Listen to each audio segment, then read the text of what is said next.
സുഖമാണ് വിചാരിക്കുന്നത് കേട്ടോ. അപ്പൊ ഇന്നത്തെ ഒരു വീഡിയോ എന്ന് വെച്ച് കഴിഞ്ഞാല് ഒരു സക്സസ് സ്റ്റോറിയാണ് കേട്ടോ.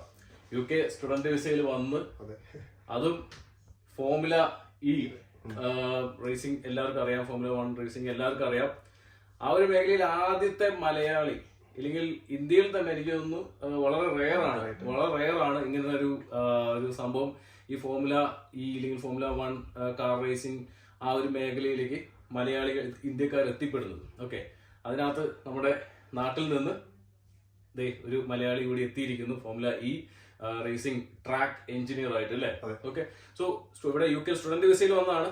ഒരുപാട് കാര്യങ്ങൾ നമുക്ക് മനസ്സിലാക്കി തരാനുണ്ട്. കാരണം ഈ ഒരു മേഖലയിൽ, മോട്ടോർ സ്പോർട്ട് എഞ്ചിനീയറിംഗ് മേഖലയിലേക്ക് കടന്നു വരാൻ നിൽക്കുന്ന മലയാളികൾക്ക് ഇതൊരു മോട്ടിവേഷൻ ആവട്ടെ. അത് മാത്രമല്ല, പോകാനുള്ള ഒരു വഴിയും ഇതിനകത്തുനിന്ന് ഒരു പ്രചോദനവും എല്ലാം നിങ്ങൾക്ക് ഉണ്ടാവട്ടെ. നമുക്ക് ഇൻട്രൊഡ്യൂസ് ചെയ്യാം. സോ അതിനുവേണ്ടിയാണ് ചാനൽ ഇൻഫോർമേറ്റീവ് ആയിട്ട് സബ്സ്ക്രൈബ് ചെയ്യുന്ന നോട്ടിഫിക്കേഷൻ എനേബിൾ ചെയ്യാം. എല്ലാവർക്കും ഷെയർ ചെയ്ത് കൊടുത്തോ. സോ ഗൈസ്, അപ്പൊ ഇന്നിപ്പോ സ്പെയിനിലാണെങ്കിൽ നാളെ ബ്രസീലില്, അല്ലെങ്കിൽ US അല്ലെങ്കിൽ പല രാജ്യങ്ങളിലേക്ക് മാറി ഒരു ദിവസങ്ങൾ കൊണ്ട് അല്ലെങ്കിൽ ഈ ആഴ്ചകൾ കൊണ്ട് തന്നെ പല രാജ്യങ്ങളിലേക്ക് ഓടി നടന്നുകൊണ്ട് വർക്ക് ചെയ്തുകൊണ്ടിരിക്കുകയാണ് നമ്മുടെ സുഹൃത്ത്. ബ്രോ, ഒന്ന് ജസ്റ്റ് ഒന്ന് ഇൻട്രൊഡ്യൂസ് ചെയ്യും. ഹായ്, എൻ്റെ പേര് അരവിന്ദ്. ഞാൻ ഫോർമുല ഇയിലാണ് വർക്ക് ചെയ്യുന്നത്. വില്യംസ് അഡ്വാൻസ് എഞ്ചിനീയറിംഗിൽ ട്രാക്ക് സൈഡ് എഞ്ചിനീയർ ആയിട്ടാണ് വർക്ക് ചെയ്യുന്നത്. ഇപ്പം വില്യംസ് അഡ്വാൻസ് എഞ്ചിനീയർ ആണ്, പക്ഷെ അവർ റീബ്രാൻഡ് ചെയ്തു. ഇപ്പോൾ ഫോർട്ടിസ്ക്യൂ എന്നാണ് പേര്.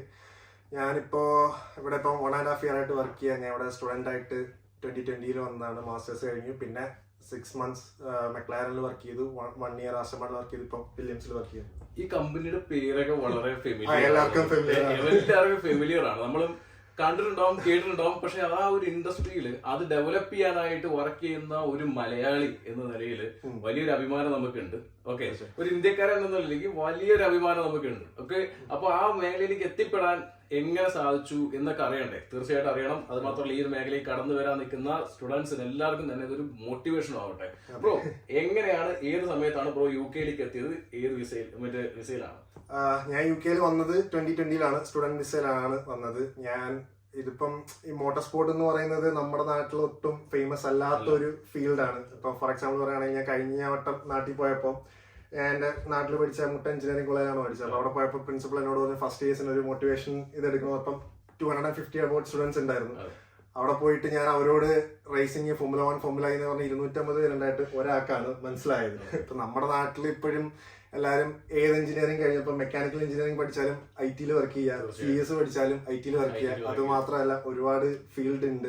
അപ്പൊ എനിക്കിതിലേക്ക് വരുന്നത്, ഞാൻ ഒരു 8-9 സ്റ്റാൻഡേർഡിൽ പഠിക്കുമ്പോൾ ഇംഗ്ലീഷ് മീഡിയത്തിലായിരുന്നു പഠിച്ചത്. അപ്പൊ അന്ന് നമ്മൾ ലൈബ്രറിയിൽ പോകുമ്പോൾ English news paper, Hindu, Indian express, നമ്മുടെ മലയാളം ന്യൂസ് പേപ്പേഴ്സിൽ ഇപ്പോഴും വാർത്ത വരാറില്ല, അന്നും വരാറില്ല.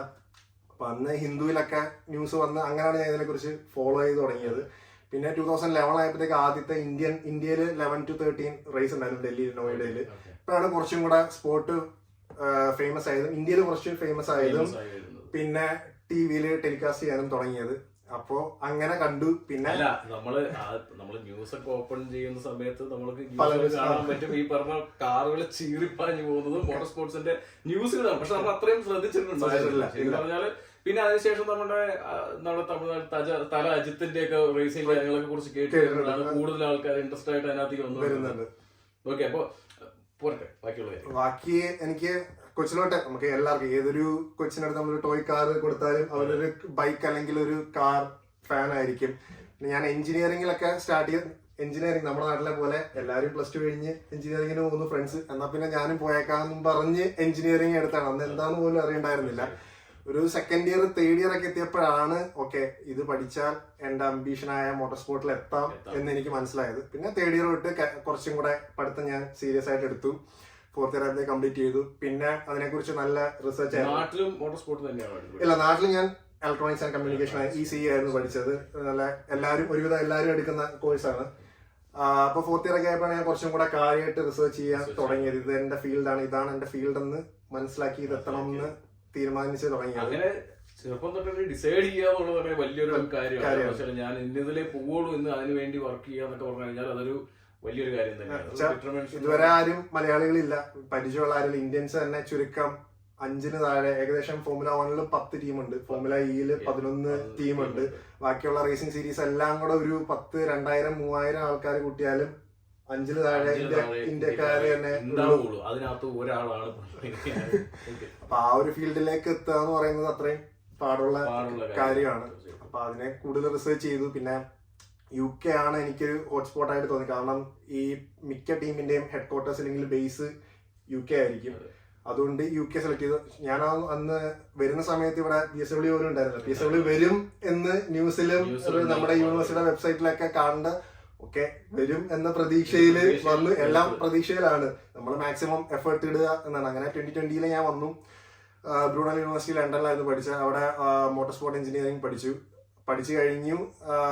അത് എനിക്ക് ഇപ്പോഴും ഓർമ്മയുണ്ട്. ഞാൻ പഠിക്കുന്നതിന്റെ കൂട്ടത്തിൽ തന്നെ പാർട്ട് ടൈം ആയിട്ട് ഞാൻ ഒരു ടെക്നീഷ്യൻ ജോബ് ചെയ്യാറുണ്ട്. നാട്ടില് ഒരു 6 മാസത്തെ ടെക്നീഷ്യൻ എക്സ്പീരിയൻസ് ഉണ്ട്. നമ്മുടെ ലോക്കൽ ഗ്യാരേജിൽ വർക്ക്ഷോപ്പിൽ നിന്ന എക്സ്പീരിയൻസ് ഉണ്ട്. അപ്പോഴും എന്റെ ഫ്രണ്ട്സ് ഒക്കെ അന്ന് എഞ്ചിനീയറിംഗ് കഴിഞ്ഞ് നല്ല IT കമ്പനിയിൽ വൈറ്റ് കോളർ ജോബ് 30,000 40,000 ജോബ് ചെയ്യുമ്പം ഞാൻ 2,500 മാസം ജോബിന് ചെയ്യാന്നത്. പക്ഷെ എനിക്കൊരു വിഷയം ഉണ്ടായിരുന്നു, ആ ഒരു എക്സ്പീരിയൻസ് ഉണ്ടെങ്കിൽ എനിക്ക് ഇവിടെ എന്തെങ്കിലും ചെയ്യാൻ പറ്റുള്ളൂ എന്ന് ഉണ്ടായിരുന്നു. അങ്ങനെ അത് കഴിഞ്ഞു ഇവിടെ UK വന്നു. ആ ഒരു നാട്ടിലെ 6 മാസത്തെ എക്സ്പീരിയൻസ് വെച്ചിട്ട് ഇവിടെ ഒരു യൂണിവേഴ്സിറ്റി അടുത്ത് ഒരു ലോക്കൽ ഗ്യാരേജിൽ വർക്ക് ചെയ്തു. ലോക്കൽ ഗ്യാരേജിൽ വർക്ക് ചെയ്തു. അതും ഞാൻ പറഞ്ഞ പോലെ വലിയൊരു എക്സ്പെക്ടേഷൻ ഇല്ലാതെയൊക്കെ വർക്ക് ചെയ്തു. സംഭവം എന്ന് വെച്ച് കഴിഞ്ഞാല് ഗ്യാരേജിലൊക്കെ വർക്ക് ചെയ്ത് കഷ്ടപ്പെട്ട് മറ്റുള്ളവര് ഫുൾ ടൈം 20 hours വർക്ക് ചെയ്യുമ്പോ കിട്ടുന്ന സമയം അതിനുവേണ്ടി മാറ്റി വെച്ചിട്ടാണ് നമ്മൾ ഗ്യാരേജിൽ വർക്ക് ചെയ്തത്. അപ്പൊ ആ ഒരു എക്സ്പീരിയൻസിന് വേണ്ടിയിട്ട്, പക്ഷെ അതായിരുന്നു ശരിക്കും എന്റെ ഇവിടെ വന്നിട്ടുള്ള ലൈഫിലെ ടേണിംഗ് പോയിന്റ്. അപ്പൊ ആ എക്സ്പീരിയൻസും എന്റെ മാസ്റ്റേഴ്സ് ഡിഗ്രിയും കൂടെ വെച്ചിട്ടാണ് എനിക്ക് മെക്ലാരനിൽ ജോലി ചെയ്തത്. മെക്ലാരൻ ഞാൻ ടെക്നീഷ്യൻ ആയിട്ട് സ്റ്റാർട്ട് ചെയ്യുന്നത്. എനിക്ക് ഇപ്പോഴും മെക്ലാരൻ എന്ന് പറയുന്നത് കാർ അല്ലെങ്കിൽ സ്പോർട്സ് കാർസിനെ കുറിച്ച് അറിയാവുന്ന എല്ലാവർക്കും UKയുടെ നമ്പർ 1 ബ്രിട്ടീഷ് ഐക്കോണിക് ഒരു ബ്രാൻഡാണ് മെക്ലാരൻ എന്ന് പറയുന്നത്. അപ്പൊ അവിടെ ഞാൻ കഥ എനിക്കിപ്പോഴും ഓർമ്മയുണ്ട്. ഞാനൊരു ഫ്രൈഡേ, ഒരു ഒക്ടോബർ മാസം ഫ്രൈഡേ ആണ് ഡെസർട്ടേഷൻ സബ്മിറ്റ് ചെയ്യുന്നത്. ജസ്റ്റ് നെക്സ്റ്റ് മൺഡേ ഞാൻ മെക്ലാരനിൽ ടെക്നീഷ്യനായിട്ട് ജോയിൻ ചെയ്യുമായിരുന്നു. അപ്പം ഇന്റർവ്യൂ കുഴപ്പമുണ്ടായതിൽ ആദ്യം ഒരു ടെലിഫോണിക് ഇന്റർവ്യൂ ആയിരുന്നു, പിന്നെ രണ്ടാമതൊരു വീഡിയോ കോൾ ഇന്റർവ്യൂ ആയിരുന്നു. അപ്പൊ അങ്ങനെ മെക്ലാരനിൽ അത്യാവശ്യം എളുപ്പത്തിൽ കിട്ടി. അന്ന് അവര് അത്യാവശ്യം ആൾക്കാരെ, കുറച്ചധികം ആൾക്കാരെ, ഒരു 20-25 ടെക്നീഷ്യൻസിനെ മാസമായിട്ട് എടുക്കുന്നുണ്ടായിരുന്നു. അപ്പം അതുകൊണ്ട് കിട്ടി. ആദ്യത്തെ 3 months കോൺട്രാക്ട് ആയിരുന്നു. അത് കഴിഞ്ഞപ്പോഴത്തേക്ക് ഓഫ്കോഴ്സ് നമ്മുടെ പെർഫോമൻസ് ഡിപ്പെൻഡ് ചെയ്തിരിക്കും. അത് വെച്ചിട്ട് എനിക്ക് പെർമനന്റ് ആയിട്ട് ജോബ് കിട്ടി. പിന്നെ 6 മാസം പിന്നെ കണ്ടിന്യൂസ് ആയിട്ട് മെക്ലാനിൽ വർക്ക് ചെയ്തു. മെക്ലാനിൽ വർക്ക് ചെയ്തുകൊണ്ടിരിക്കുമ്പോൾ തന്നെ നമുക്ക് പഠിച്ചത് മാസ്റ്റേഴ്സ് ആണ്, ഈ ഒരു ഇതിലേക്ക് എത്തണം. അപ്പം ടെക്നീഷ്യൻ അല്ല, എഞ്ചിനീയറിംഗ് ആണ് നമ്മുടെ മനസ്സിൽ. അപ്പൊ ഈ ബ്രേക്ക് കിട്ടുന്ന ടൈമിലൊക്കെ ഞാൻ അവിടെയുള്ള എഞ്ചിനീയേഴ്സിനായിട്ട് സംസാരിക്കും. ഇപ്പോൾ വർക്ക് കഴിഞ്ഞിട്ടാണെങ്കിലും നമുക്കൊരു ഷിഫ്റ്റ് അവർ വർക്കാണ്. വർക്ക് കഴിഞ്ഞിട്ടാണെങ്കിൽ ഞാൻ എക്സ്ട്രാ 2 hour 1.5 hour അവരുടെ കൂടെ നിന്ന് അവർ വർക്ക് ചെയ്യുന്ന, അങ്ങനെ മാക്സിമം നമ്മൾ പഠിക്കാനായിട്ട് ശ്രമിച്ചുകൊണ്ടിരുന്നു. അപ്പം മെക്ലാരന്റെ അകത്തും പിന്നെ പുറത്തും ജോബ് അപ്ലൈ ചെയ്തു. അതിന്റെ കൂട്ടത്തിലാണ് എനിക്ക് ആസ്റ്റൺ മാർട്ടിനിലേക്ക് വരുന്നത്. അത് രണ്ടാമത്തെ, അതും ഈ പറയുന്ന പോലെ നമ്മുടെ നാട്ടില് ടാറ്റ മഹീന്ദ്ര എന്ന് പറയുന്ന പോലെയാണ്. അതല്ല, അതിനകത്തെ ഒരു ഇതാണ് ഇവിടെ മെക്ലാരനും ആസ്റ്റൺ മാർട്ടിനും. ആസ്റ്റൺ മാർട്ടിനും ഇതുപോലെ അത് വേറൊരു agency through 6 months contract job ആയിരുന്നു.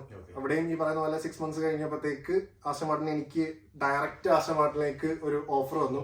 അതും ഓൾമോസ്റ്റ് ഡബിൾ സാലറിയിലേക്ക്, കോൺട്രാക്ട് കമ്പനി പേ ചെയ്യുന്നതിന്റെ നേരെ ഡബിൾ സാലറിയിൽ. ആസ്റ്റൺ മാർട്ടിലും ഒരു ആദ്യത്തെ ഒരു മലയാളി അല്ലെങ്കിൽ ആദ്യത്തെ ഒരു ഇന്ത്യൻ. അത് ഞാൻ ആസ്റ്റൺ മാർട്ടിൽ വർക്ക് ചെയ്തത് വാൽക്കറി, ആസ്റ്റൺ മാർട്ടിൻ വാൽക്കറി, കാറിനെ കുറിച്ച് അറിയാവുന്നവർക്ക് അറിയാം. ആസ്റ്റൺ മാർട്ടിൻ വാൽക്കറി, ആസ്റ്റൺ മാർട്ടിൻ വാൽക്കറി ആണ് കാറിന്റെ പേര്. അത് ഏകദേശം ഇവിടെ 3.5 to 4 million ആണ് അതിന്റെ ഒരു കാറിന്റെ പ്രൈസ്. ആകെ 250 കാറാണ്. അത്ര റയറസ്റ്റ് കാറാണ്, ഹൈപ്പർ കാറാണ്. അപ്പൊ അതിന്റെ സിസ്റ്റംസ് എഞ്ചിനീയർ ആയിട്ടാണ് ഞാൻ എന്റെ എഞ്ചിനീയറിംഗ് ജോബ് UK-യിൽ എന്റെ ഫസ്റ്റ് എഞ്ചിനീയറിംഗ് സ്റ്റാർട്ട് ചെയ്യുന്നത്. അത് നല്ല ഭയങ്കര ചലഞ്ചിങ് ആയിരുന്നു. ഇപ്പൊ നമ്മള് ഫസ്റ്റ് എഞ്ചിനീയറിംഗ് ജോബ്, ഇത്ര വിലപിടിപ്പുള്ള ഒരു കാറ്, നമ്മുടെ ഭാഗത്ത് നിന്ന് ഒരു മിസ്റ്റേക്ക് ഉണ്ടായാലും അതിന്റെ ഒരു സെൻസറിന് തന്നെ ഏകദേശം 2,000-3,000 പൗണ്ടോളം വരുന്ന ഇതാണ്. അപ്പം തുടക്കം കുറച്ച് പാടായിരുന്നു കാര്യങ്ങൾ പഠിച്ചെടുക്കാനും. നമുക്കങ്ങനെ UK-യിൽ ബാക്കിയുള്ള ജോബിലുള്ളവർക്ക് അറിയാം, നമുക്കങ്ങനെ ആരും ഫീഡ് ചെയ്ത് തരത്തില്ല, ഇങ്ങനെ പറഞ്ഞു തരില്ല, അത് ചെയ്യുന്നില്ല. എല്ലാം നമ്മൾ സ്വന്തം തന്നെത്താനെ ചെയ്യണം. പിന്നെ അത്യാവശ്യം പ്രഷർ ഉണ്ട്. ഇപ്പൊ ഈ ഒരു കാറ് ഈ ഫ്രൈഡേ അല്ലെങ്കിൽ നെക്സ്റ്റ് വീക്ക് ഡെലിവറി ചെയ്യണമെങ്കിൽ എന്ത് ഇഷ്യൂ ഉണ്ടെങ്കിലും മാനേജ്മെന്റിന് അറിയേണ്ട കാര്യമില്ല. ആ ഫ്രൈഡേ നമ്മൾ ആ ഇഷ്യൂ സോൾവ് ചെയ്തിരിക്കണം. അപ്പൊ എനിക്ക് അങ്ങനത്തെ ചലഞ്ചസ് ഭയങ്കര ഇഷ്ടമാണ്. ഈ ഒരു ഫീൽഡിന്റെ പ്രത്യേകതയും അതാണ്. അത് ചിലപ്പം ചലഞ്ച്. അപ്പൊ ഞാൻ അടുത്ത ജോലി വരുമ്പോൾ ഇതിനെക്കാട്ടി ചലഞ്ചാണ് ഞാൻ അടുത്ത് പറയാം. അങ്ങനെ ആസ്റ്റൺ മാർട്ടിനിൽ ഞാൻ ഏകദേശം 1 year വർക്ക് ചെയ്തു. പക്ഷെ അപ്പോഴും എന്റെ ആഗ്രഹം റേസിംഗ് പോകണം, അല്ലെങ്കിൽ ഇങ്ങനെ ലോകം മുഴുവൻ കാണണം, ട്രാവൽ ചെയ്യണം എന്നുള്ള ജോബാണ് ഉദ്ദേശിച്ചിരുന്നത്. അങ്ങനെയാണ് വില്യംസ് അഡ്വാൻസ് എഞ്ചിനീയറിംഗിൽ നിന്ന് എനിക്ക് ഒരു ജോബ് ഓഫർ വരുന്നത്. വേറെ UK എനിക്ക് വരാൻ വന്നിട്ട് ഞാൻ 3 ഇടത്ത് വർക്ക് ചെയ്തു, മെക്ലാരൻ, ആസ്റ്റൺ മാർട്ടിൻ, പിന്നെ വില്യംസ് അഡ്വാൻസ് എഞ്ചിനീയറിംഗ്. ഈ 3 ജോബും ഞാൻ അങ്ങോട്ടേക്ക് അപ്ലൈ ചെയ്തതല്ല, ഇങ്ങോട്ടേക്ക് ലിങ്ക്ഡിനിൽ എന്റെ പ്രൊഫൈൽ കണ്ടിട്ട് വന്നതാണ്. അപ്പം അതിന്റെ അർത്ഥം ലിങ്ക്ഡിൻ അല്ല, ചേട്ടന്റെ പല വീഡിയോയിലും കണ്ടിട്ടുണ്ട്. ശരിക്കും ലിങ്ക്ഡിൻ നിങ്ങൾ നമ്മുടെ, ഞാൻ എല്ലാവരോടും പറയാനുണ്ട്, നമ്മൾ ഇൻസ്റ്റാഗ്രാമിൽ ടൈം സ്പെൻഡ് ചെയ്യുന്നതിനെക്കാട്ടി കൂടുതൽ ലിങ്ക്ഡിനിൽ ടൈം സ്പെൻഡ് ചെയ്താൽ ഉറപ്പായിട്ട് നിങ്ങൾക്ക് ജോബ് കിട്ടും. വെറുതായിരിക്കും നമ്മൾ ജോബ് നോക്കുന്ന ആൾക്കാരാണെങ്കിൽ. അങ്ങനെ ഞാൻ വില്യംസിൽ ജോയിൻ ചെയ്തത് Williams advance engineering. Williams racing ഉണ്ട്, അത് ഫോർമുല 1. അഡ്വാൻസ് എഞ്ചിനീയറിംഗ് എന്ന് പറയുന്നത് ബാക്കി എഞ്ചിനീയറിംഗ്, അവർക്ക് formula E, extreme H, ECTR അങ്ങനെ ഒരുപാട് സീരീസിന്റെ ബാറ്ററി പ്രൊവൈഡറാണ് വില്യംസ് അഡ്വാൻസ് എഞ്ചിനീയറിംഗ്. അങ്ങനെ ഫോർമുല ഇയിൽ ഞാൻ ട്രാക്ക് സൈഡ് സിസ്റ്റംസ് എഞ്ചിനീയർ, ബാറ്ററിയുടെ എഞ്ചിനീയർ ആയിട്ടാണ് ഞാൻ വില്യംസ് അഡ്വാൻസ് എഞ്ചിനീയറിംഗിൽ ജോയിൻ ചെയ്യുന്നത്. ഫോർമുല ഇയിൽ ജോയിൻ ചെയ്തപ്പോൾ ഞാൻ ഫസ്റ്റ് റേസ് ലണ്ടനിലായിരുന്നു. കഴിഞ്ഞ സീസണിന്റെ ലാസ്റ്റ് റേസിൽ, മിക്കപ്പോഴും സീസൺ എൻഡ് ചെയ്യുന്ന ലണ്ടനിലായിരിക്കും. അപ്പൊ ആ ലണ്ടനിലായിരുന്നു എന്റെ ഫസ്റ്റ് റേസ്. ഞാൻ ടീമിൽ ജോയിൻ ചെയ്തിട്ട് ഒരാഴ്ച. അപ്പം ശരിക്കും ഞാൻ ഇങ്ങനെ ട്രാക്കിലെത്തിയപ്പം കണ്ടു നിറഞ്ഞു. അത്രയും നാള് നമ്മള് TV-യിൽ കണ്ടവരും സ്വപ്നം കണ്ട, അല്ലെങ്കിൽ ഡ്രൈവേഴ്സിനെയൊക്കെ സ്റ്റാറ്റസ് വീഡിയോസ് ഞാൻ ഇടുന്നു. അപ്പം നമ്മളെ ഇത്ര ആരാധിച്ചിരുന്നവർ നമ്മുടെ കൂടെ ഇരുന്ന് ഫുഡ് കഴിക്കുന്നു, നമ്മളായിട്ട് സംസാരിക്കുന്നു. അവർക്ക് ഇംപ്രൂവ് ചെയ്യേണ്ട കാര്യങ്ങൾ, ബാറ്ററിയുടെ ഡീറ്റെയിൽസ്, കാര്യങ്ങളൊക്കെ നമ്മൾ പറഞ്ഞു കൊടുത്തു. അപ്പൊ കുറച്ചും കൂടെ എളുപ്പത്തിൽ മനസ്സിലാവുന്ന രീതി പറഞ്ഞപ്പോ നമ്മള് മോഹൻലാൽ, മമ്മൂട്ടിയൊക്കെ നമ്മൾ ആരാധിക്കുന്ന ആൾക്കാരാണ്. അപ്പം നമ്മൾ അവരുടെ കൂടെ വർക്ക് ചെയ്യുക, അതാണ് കുറച്ചും കൂടെ എല്ലാവർക്കും വ്യൂവേഴ്സിന് മനസ്സിലാവാൻ ഈസിയായിട്ട് മനസ്സിലാവും. അപ്പം അങ്ങനെ തന്നെ ഇതായിരുന്നു. പിന്നെ ജോയിൻ ചെയ്തു. ഇപ്പം 1.5 വർഷമായിട്ട് ഞാൻ വർക്ക് ചെയ്തുകൊണ്ടിരിക്കുകയാണ്. പിന്നെ ജോബിന്റെ ഹൈലൈറ്റ് എന്ന് പറഞ്ഞാൽ ഫോർമുല ഈ സീസണിലെ എവിടെയൊക്കെ റേസ് ഉണ്ടോ എല്ലാം പോകും. അതാണ് ഞാൻ മുന്നേ പറഞ്ഞ പോലെ തന്നെ, ഇന്നിപ്പോ സ്പെയിനിലാണെങ്കിൽ നാളെ ഇറ്റലിയിലായിരിക്കും, ഇറ്റലിയിൽ നിന്ന് ചിലപ്പോ ബ്രസീലിലേക്കാണ്, ഇപ്പൊ നാളെ അടുത്ത USA, അതുപോലെ തന്നെ ജപ്പാൻ, അതേപോലെ തന്നെ ചൈന, അതിനകത്ത് ദുബായ്, സൗദി എല്ലാം വരുന്നത്. എല്ലാ രാജ്യത്തിലേക്കും ഫോർമുല ഈ എവിടെ റേസ് ഉണ്ടോ അവിടെ ആളുണ്ട്. അപ്പം അതാണ് ഇതുവരെയുള്ള ഒരു കരിയർ പാത്ത് പറയുകയാണെങ്കിൽ. എങ്ങനെ വന്ന് യൂണിവേഴ്സിറ്റി വിടുന്നത്? ഏത് യൂണിവേഴ്സിറ്റിയാണ് കോഴ്സ് എടുത്തത്? ഞാൻ നാട്ടിൽ പഠിച്ചത് യൂണിവേഴ്സിറ്റി കോളേജ് ഓഫ് എഞ്ചിനീയറിംഗ് മുട്ട, നമ്മുടെ MG യൂണിവേഴ്സിറ്റിയുടെ ഡയറക്റ്റ് അണ്ടറിൽ വരുന്ന ഗവൺമെന്റ് യൂണിവേഴ്സിറ്റിയിലായിരുന്നു പഠിച്ചത്. അവിടെ ഞാൻ electronics and communication 2015-19 pass out ആയിരുന്നു. UK ഞാൻ ബ്രൂണൽ യൂണിവേഴ്സിറ്റി ലണ്ടനിൽ motor sport engineering, MSc automotive and motor sport engineering ആണ്. UK motor sport engineering offer ചെയ്യുന്നത് വളരെ 5 താഴെ യൂണിവേഴ്സിറ്റീസ് ഉള്ളൂ. അതിൽ നമ്പർ 1 ഓക്സ്ഫോർഡ് ബ്രൂക്ക് ആണ്, പിന്നെ ക്രാൻഫീൽഡ് ഉണ്ട്, പിന്നെ ബ്രൂണല്, പിന്നെ ലീഡ്സ്, അങ്ങനെ വളരെ വിരലുണ്ടാവുന്ന യൂണിവേഴ്സിറ്റീസ് ഉണ്ട്. അപ്പം ബ്രൂണലിൽ പഠിച്ചു. അതാണ് ഒരു എഡ്യൂക്കേഷൻ. ആകെ ഈ 2 ഇത് മാത്രമേ ഉള്ളൂ. ബാച്ചിലേഴ്സ്, മാസ്റ്റേഴ്സ് എക്സ്പീരിയൻസ് ബിൽഡ് ചെയ്ത് പഠിച്ച മേഖലയിലേക്ക് ഒരു എക്സ്പീരിയൻസ് ഉണ്ടാക്കാനായിട്ട് പുള്ളി ട്രൈ ചെയ്യും. അതാണ് ഇവിടെ ഞാൻ ഇങ്ങനെ ലിങ്ക്ഡിനിൽ തന്നെ പല ആൾക്കാർ, ഇതിൽ ജോലിയുള്ള പല ആൾക്കാരുടെയും പ്രൊഫൈല് കാണുമ്പോൾ അവരും ഈ പഠിച്ചുകൊണ്ടിരിക്കുമ്പോൾ പ്രൊജക്ടുകളായാലും എല്ലാം ഇത് റിലേറ്റഡ് ആയിട്ടുള്ള ചെയ്ത് മാക്സിമം എക്സ്പീരിയൻസ് ഉണ്ടാക്കാൻ ശ്രമിക്കാറുണ്ട്. അപ്പം ആ ഒരു ഇതാണ് ഞാനും ഫോളോ ചെയ്തത്. അപ്പൊ ആക്ച്വലി അതാണ് ഇപ്പൊ ഇവിടെ വരുന്ന സ്റ്റുഡൻസിന്, ഞാനിവിടെ ജോലി കിട്ടാതിരിക്കുന്ന കുറെ സ്റ്റുഡൻസിന്റെ നമ്മൾ അവരുടെ 1-to-1 കൺസൾട്ടേഷനിലൂടെ കേട്ട് മനസ്സിലാവുന്ന സമയത്ത് ഒരേ കാര്യമായിരിക്കും. അവരിപ്പോ കോഴ്സ് നല്ല അടിപൊളി കോഴ്സ് എടുത്തിട്ടുണ്ടാവും, പക്ഷെ അവർ വർക്ക് ചെയ്യുന്നത് വേറെ ഏതെങ്കിലും ഫീൽഡിലേക്കായിരിക്കും. ഇത് പുള്ളി പൈസ പോലും അധികം പ്രോപ്പറായിട്ട് കിട്ടാതെ തന്നെ പുള്ളി കഷ്ടപ്പെട്ട് എക്സ്പീരിയൻസിന് വേണ്ടി ആ ഒരു മേഖലയിൽ എക്സ്പീരിയൻസ് ഉണ്ടാക്കി എടുത്തത് കൊണ്ടാണ് ഇപ്പൊ ഒരു ടേണിംഗ് പോയിന്റ് ഉണ്ടാക്കി പുള്ളി ഇപ്പൊ ഇരിക്കുന്നത് വില്യംസ് എഞ്ചിനീയറിംഗ്. വലിയ വലിയ ആസ്റ്റൺ മാർട്ടിൻ പോലുള്ള കമ്പനീസിലൊക്കെ വർക്ക് ചെയ്ത്, അതൊക്കെ സ്വപ്നതുല്യമായ കാറുകളാണ് അവരുടെ അല്ലെ. അപ്പൊ അതിനകത്തൊക്കെ വർക്ക് ചെയ്യാന്ന് പറയുമ്പോൾ അതൊരു വലിയൊരു കാര്യം. പിന്നെ ഞാൻ കൂടുതലും കണ്ടിട്ടുള്ളത് ഇപ്പൊ നാട്ടില് മെക്കാനിക്കൽ പഠിച്ചു, ഇവിടെ വന്നിട്ട് അതുമായിട്ട് നാട്ടില് മെക്കാനിക്കൽ എക്സ്പീരിയൻസ്, പ്രൊജക്ട് മാനേജ്മെന്റ്, അങ്ങനെ പഠിച്ചിട്ട് കാര്യമില്ല. ഇപ്പൊ ഞാൻ ഇലക്ട്രോണിക്സ് പഠിച്ചെങ്കിലും ഇവിടെ വന്ന് മോട്ടോർ സ്പോർട്ടിനകത്ത് തന്നെ പല ഡിഫറെന്റ് കാറ്റഗറീസ് ഉണ്ട്. ഭയങ്കര ഇലക്ട്രോണിക്സ് ഓറിയന്റഡ് ആയിട്ട് നമുക്ക് പോവാം, അല്ലെങ്കിൽ ഡിസൈൻ ഓറിയന്റഡ് ആയിട്ടുണ്ട്, എയറോഡൈനാമിക്സ് ഉണ്ട്, വെഹിക്കിൾ എഞ്ചിനീയറിംഗ്, ടയർ എഞ്ചിനീയറിംഗ്, അങ്ങനെ ഒരുപാട് എഞ്ചിനീയറിംഗ് പഠിച്ചു. അത് റിലേറ്റഡ് ആയിട്ടുള്ള ഒരു കോഴ്സ് എടുക്കാതെ ചുമ്മാ ഒരു മാനേജ്മെന്റ് കോഴ്സ് എടുത്തിട്ട് വന്നിട്ട് എഞ്ചിനീയറിംഗ് എടുത്താൽ തന്നെ നാട്ടിലിപ്പം ഒരു എഞ്ചിനീയറിംഗ് പഠിച്ചു, ഇവിടെ വന്നിട്ട് അതായിട്ട് യാതൊരു ബന്ധമില്ലാത്ത എഞ്ചിനീയറിംഗ് പഠിച്ചാലും കിട്ടില്ല. ഞാൻ എന്റെ ഹയറിംഗ് മാനേജറൊക്കെ CV നോക്കുമ്പോ എന്റെ മാനേജർ ഓഫീസിൽ വരുമ്പോ പുതിയ പൊസിഷൻ അപ്ലൈ ചെയ്ത് നിൽക്കുന്നത് മെയിൻ റീസൺ അതാണ്. അപ്പൊ അവര് നോക്കുമ്പം ഓക്കെ ഇവിടെ ഇത് പഠിച്ചു, ഇതിന് മുന്നേ വേറെ ഏതോ പഠിച്ചു, ഒരു എക്സ്പീരിയൻസ് ഇല്ലാത്ത ജോലി ചെയ്തു, പിന്നെ ഈ പൊസിഷൻ എന്തോ ചെയ്യുന്നു. അങ്ങനെ വെച്ചാൽ ഇവിടെ ഉള്ള ആൾക്കാര് എടുക്കില്ല. ഇതാണ് മെയിൻ റീസൺ ഇവിടെ ജോലി കിട്ടാത്തതിന്. ഇവിടെ വരുന്ന ഫീൽഡിൽ എന്തെങ്കിലും കഷ്ടപ്പെട്ടിട്ടാണെങ്കിൽ കുറച്ച് ഒരു എക്സ്പീരിയൻസ് ഞാൻ ഇപ്പൊ നാട്ടിൽ നിന്ന് എന്റെ അടുത്ത് ചോദിക്കുന്ന ലിങ്ക്ഡിനിലായാലും ഇൻസ്റ്റയിലായാലും ചോദിക്കുന്നതെല്ലാം ഇപ്പൊ നാട്ടിൽ പഠിച്ചു കഴിഞ്ഞു, മിനിമം ഒരു വർഷം അല്ലെങ്കിൽ 2 വർഷം എങ്കിലും നാട്ടിൽ വർക്ക് ചെയ്തിട്ട് വന്നാൽ ഇവിടെ വന്ന് കുറച്ച് കഷ്ടപ്പാട് നമുക്ക് കുറയ്ക്കാന്നാണ് ഞാൻ അവരോട് പറയാം. ഇപ്പൊ നാട്ടിൽ നമ്മൾ പഠിച്ച് ഒട്ടന്നെ അടുത്ത ബാച്ചിൽ ഇങ്ങോട്ടേക്ക് വന്നു കഴിഞ്ഞാൽ കിട്ടില്ല. നമ്മളിവിടെ കോമ്പീറ്റ് ചെയ്യുന്നത് പക്ക ബ്രിട്ടീഷ് അല്ലെങ്കിൽ യൂറോപ്യൻസിനോട്. എപ്പോഴും നമ്മുടെ കമ്മ്യൂണിക്കേഷൻ സ്കിൽസ് ആയാലും എല്ലാം അവരുടെ താഴെ തന്നെ. എത്ര നമ്മൾ ഇമ്പ്രൂവ് ചെയ്യാൻ ശ്രമിച്ചാലും അത്ര ആ ലെവലിൽ നമ്മൾ എത്തൂല. പിന്നെ കുഴപ്പമില്ല, ചെയ്യാൻ പറ്റും. അതാണ് എല്ലാവരുടെ പറയുന്നത്. പഠിച്ചുടൻ തന്നെ കയറി വന്നൊരു ഫ്രഷർ, അതുമല്ല സാലറി ത്രഷോൾഡ് വെച്ചിട്ട് ഒരു ഫ്രഷറിന് എങ്ങനെ എടുക്കും? കിട്ടില്ല. ഇവിടെ മാക്സിമം പ്രത്യേകിച്ച് എഞ്ചിനീയറിംഗിലെ ഗ്രാജുവേറ്റ്സിന് മാക്സിമം കിട്ടാവുന്നത് 34. എന്റെ ഈ ഓട്ടോമോട്ടീവ് മോട്ടോർ സ്പോർട്ട് ഫീൽഡിൽ ഞാൻ കണ്ടേക്കുന്നത് മാക്സിമം 32, 35. ഇപ്പൊ സാലറി ത്രഷോൾഡ് 38 പക്ഷെ എന്നാലും ഒരു 3900 ഒക്കെ ഉണ്ടെങ്കിൽ നമുക്ക് കിട്ടാനുള്ള ചാൻസസ് ഉണ്ട് അതിനകത്ത്. അത് ഭയങ്കര ബുദ്ധിമുട്ടാണ് കിട്ടാനായിട്ട്. ഞാൻ സ്റ്റാർട്ട് ചെയ്തപ്പോഴും എനിക്ക് ഗ്രാജുവേറ്റ് ആയിട്ട് 30,000 ഉണ്ടായിരുന്നുള്ളൂ. പിന്നെ എക്സ്പീരിയൻസ് ബിൽഡ് ചെയ്താണ് ഇപ്പം കുറച്ച് ഹയർ ആയിട്ട് വന്നത്. അപ്പൊ അതെന്തായാലും ശരിക്കും പറഞ്ഞാൽ ഇവിടെ വരുന്ന സ്റ്റുഡൻസ് കൂടുതലും എക്സ്പീരിയൻസ് ഗെയിൻ ചെയ്തിട്ട്, പ്രത്യേകിച്ച് ഈ ഒരു ഫീൽഡ്, ഈ മറ്റു ഫീൽഡിനെ കുറിച്ച് അറിയില്ല. എഞ്ചിനീയറിംഗ് പ്രത്യേകിച്ച് ഫീൽഡ് അങ്ങനെയാണ്. നാട്ടില് ഒരു പ്രീവിയസ് എഡ്യൂക്കേഷൻ ഉണ്ടെങ്കിൽ അത് റിലേറ്റഡ് ആയിട്ടുള്ള ഒരു കോഴ്സ് എടുത്തിട്ട് വരണം. രണ്ട് അവിടെ എക്സ്പീരിയൻസ് നാട്ടിലോ ഇല്ലെങ്കിൽ ഇവിടെ ഒരു എക്സ്പീരിയൻസ് ഉണ്ടാക്കാനായിട്ട് ശ്രമിക്കണം. നാട്ടിൽ എക്സ്പീരിയൻസ് ഉണ്ടെങ്കിൽ കൂടി ഇവിടെ ഇതേപോലെ കുറച്ച് ഹാർഡ് വർക്ക് ചെയ്തിട്ടാണെങ്കിൽ കുറച്ച് പട്ടി ഇറന്നിട്ടാണെങ്കിൽ എക്സ്പീരിയൻസ് ഉണ്ടാക്കണം. അതാണ് പോയിന്റ്. നമുക്ക് പഠിച്ചു കഴിഞ്ഞാൽ തന്നെ 2 വർഷം നമുക്ക് PSW ഉണ്ട്. പഠിച്ച് പാസ്സാവുകയാണെങ്കിൽ 2 വർഷമല്ല, ആ 2 വർഷത്തിനുള്ളിൽ മാക്സിമം നമ്മൾ എക്സ്പീരിയൻസ് ഉണ്ടാക്കി വർക്ക് വിസ കിട്ടുന്ന. എനിക്കിപ്പം ഡയറക്റ്റ് 5 വർഷത്തെ, എനിക്ക് 6 months PSW ബാക്കി ഉണ്ടായിരുന്നു. പക്ഷെ എനിക്ക് ട്രാവലിംഗ് ഉള്ളത് കൊണ്ട് ബിസിനസ് വിസ പെട്ടെന്ന് അപ്ലൈ ചെയ്യാൻ വേണ്ടിയിട്ട് PSW കിട്ടാൻ പാടായതുകൊണ്ട് അവർ എനിക്ക് അപ്പൊ തന്നെ 5 വർഷത്തേക്ക് സ്പോൺഷിപ്പ് തന്നു. സോ അങ്ങനെയാണ് ഈ ഓട്ടോമോട്ടീവ് ഇൻഡസ്ട്രിയിലേക്ക് പുള്ളി കയറി വന്നത്. മോട്ടോർ സ്പോർട്ട് കോഴ്സ് എടുക്കാൻ വേണ്ടി ഒരുപാട് പേര് നമ്മളെ സമീപിക്കുന്നുണ്ട്. പക്ഷെ ഇവർക്ക് ആക്ച്വലി ഇതൊരു പ്രോപ്പർ ഗൈഡൻസ് ഉണ്ടായിരുന്നില്ല. ഒരു എക്സാമ്പിൾ ആണ്, ഒരു പ്രോപ്പർ ഗൈഡൻസ് ആണ് എനിക്ക് തന്നുകൊണ്ടിരിക്കുന്നത്.